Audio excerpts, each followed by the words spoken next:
Hi, welcome to the small shed. This week we're repairing the arch sections that we collected a couple of weeks ago. See you in a minute.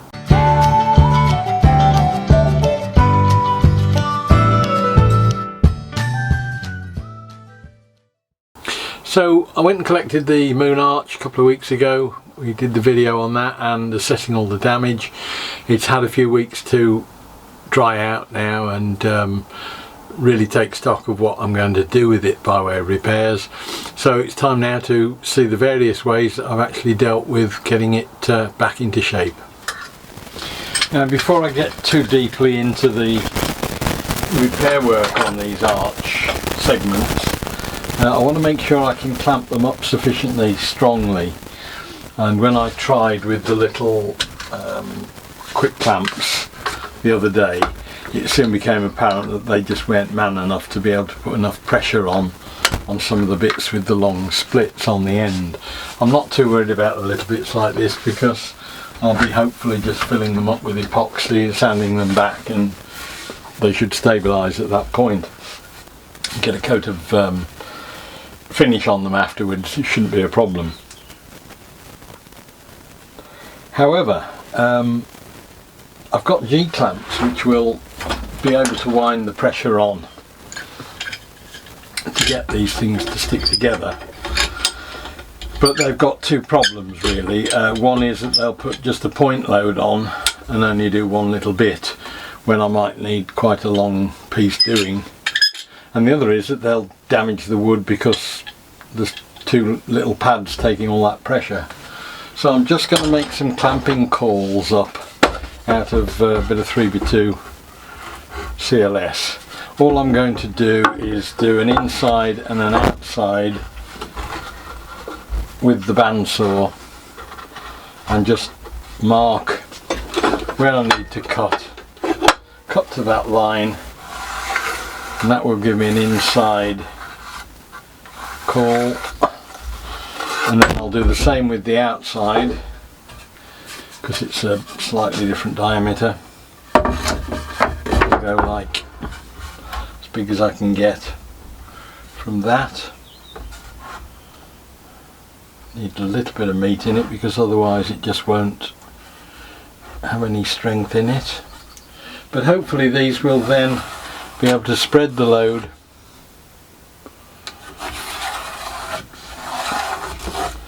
and they'll clamp one either side, and then you can just clamp on these and they'll take all of the damage and marks from the G-clamps and they'll spread the load right the way across the length that they're doing the clamping.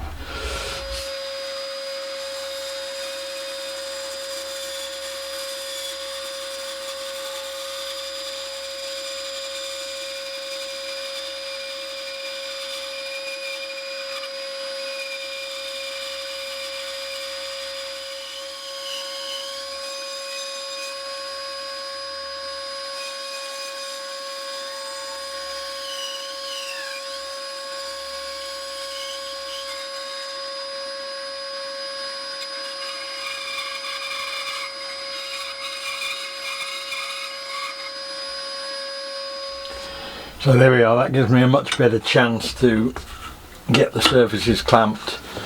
I'll probably need a third clamp, I've only got two big ones at the moment. So we'll try and source a bigger clamp for the middle. But that now enables me to put an awful lot more pressure on than I could before.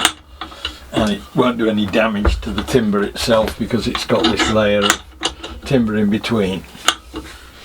Now, in addition to using the epoxy, a friend of mine who knows more about wood than I do suggested I could try the polyurethane glue that he thought may well be of use on it as well. So I'm going to give a try on this section. There's quite a lot here of delamination all the way across. If nothing else, it will help to fill as well, but I think with a bit of clamping pressure, hopefully that section we can get done. I'll come to the big crack at the end in a minute when this is sorted. Firstly though, I'm going to get it all a bit damp because I know the polyurethane glue likes water and it helps it sort of set. So I'm going to squirt some water into it, which is counterintuitive again, as I've just spent the last couple of weeks drying this timber out because it had been saturated. But I'm just going to rub that into the cracks, and hopefully there won't be too much on the surface then. And then what I'm going to do is just spread polyurethane glue over this surface and try and force it in and see how we get on. Force it into the cracks.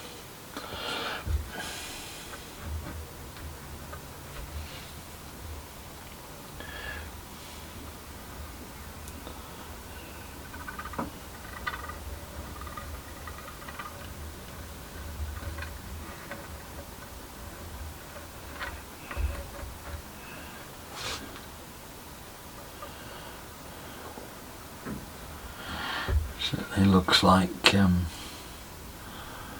the worst. I mean, it's only surface, most of this. It doesn't go down very deep, but I just don't want water to get in the future. And if we can get the actual gaps filled, we can then take it back to wood on the surface and put some preservative on, and I think we'll be stabilised. We'll just run all this in first, do as many gaps as I can get to, squeeze it in,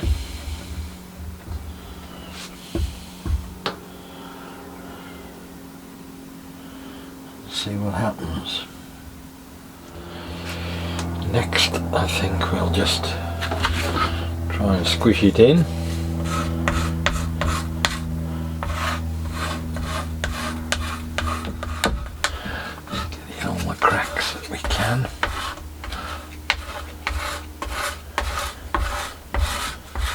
If I can get it reasonably smooth on the surface, I'll soon find out whether it's working, because it should start and squeeze out when we put the clamping pressure on. Right, that's all I'm going to do for the moment. Just get the surplus off. It's already starting to turn white. So we get the cauls on, clamping cauls. Get the big clamps on it.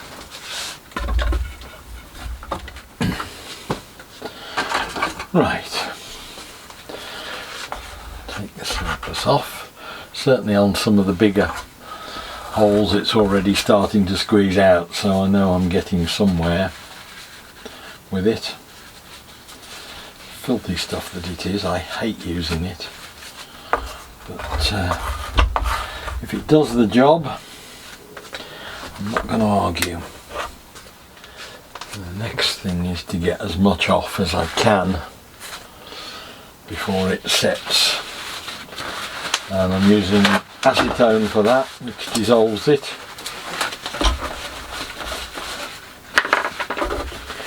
So get some of that on the go.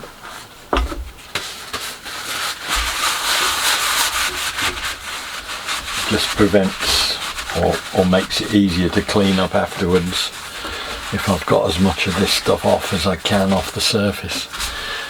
It should make it easier to sand back afterwards.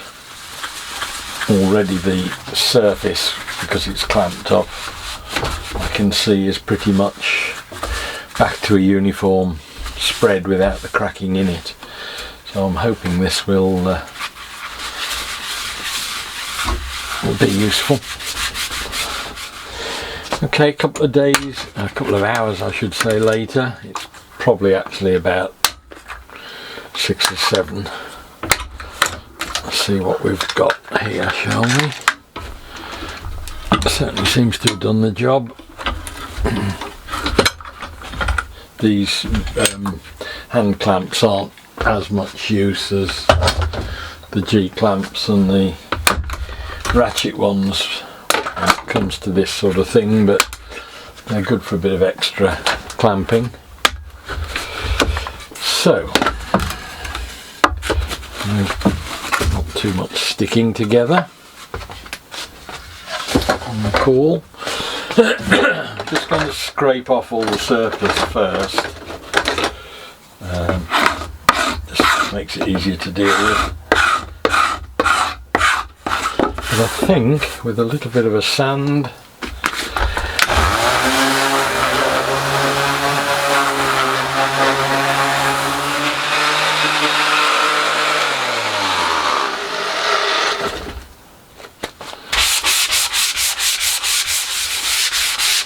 yeah, if I'm happy enough with that. There might be a bit of filling to do here and there, but by the time that gets a coat of external stain on it, I think it's stabilised and cosmetically okay.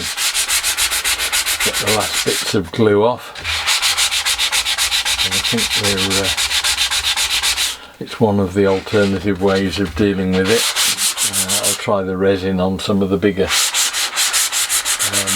splits.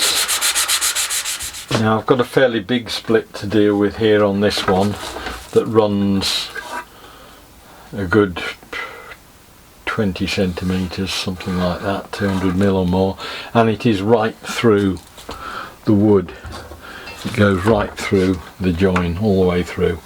And I could probably do it with the normal PU glue I've been using, but I did get this West System glass fibre stuff specifically for the heavier duty ones, if you like, where we've got a big crack that needs dealing with.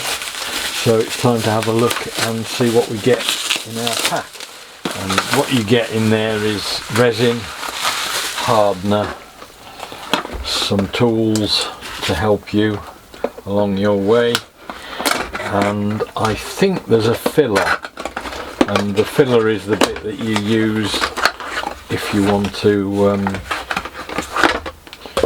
thicken it up a bit so that it's a bit more like what we would understand epoxy resins like Araldite to be. Right, so it's a 5-to-1 mix, not a 2-to-1 as I had first thought. I've just taken the syringes and I've put R and H on the top of them because they're going to get mixed up otherwise. One's for resin, one's for hardener. That way I don't get any cross contamination. And I've got a mixing pot, and we need to add some of these microsphere balls to the mix once we get that initial mix done. I'm not going to suck up.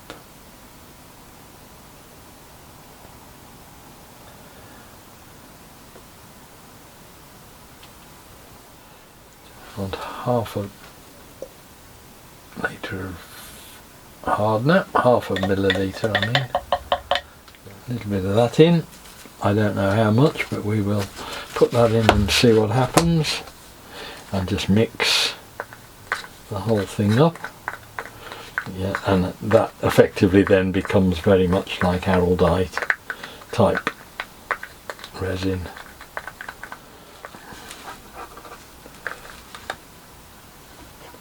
All the way along. What I'm going to do is pour it in from this side and see whether or not it goes all the way through to the other side. If not, I'll go in from the other side as well with some.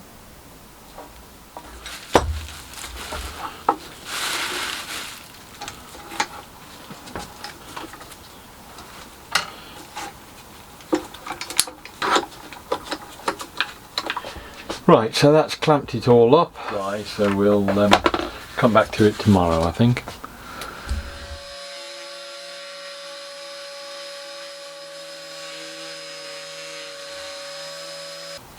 Now the very last way I'm dealing with these cracks is the really, really fine ones. There's a few that are about like that.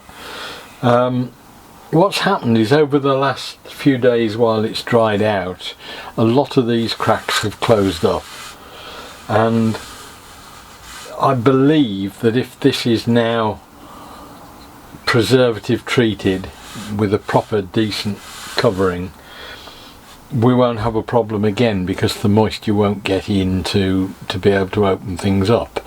It's purely and simply that the wood got damp and has swelled while it's been sitting flat on the ground. But just to make 100% certain, what I've done, I've got some very fine thin super glue rather than the thick stuff I normally use, the Mitre Bond. And essentially all I've done is just run it into these cracks, and effectively it's just like a surface sealer. It's sealed the crack up, and so all I'll do now is just sand that back, and we'll treat them with preservative on top afterwards, and I think that's all that we're going to need to do.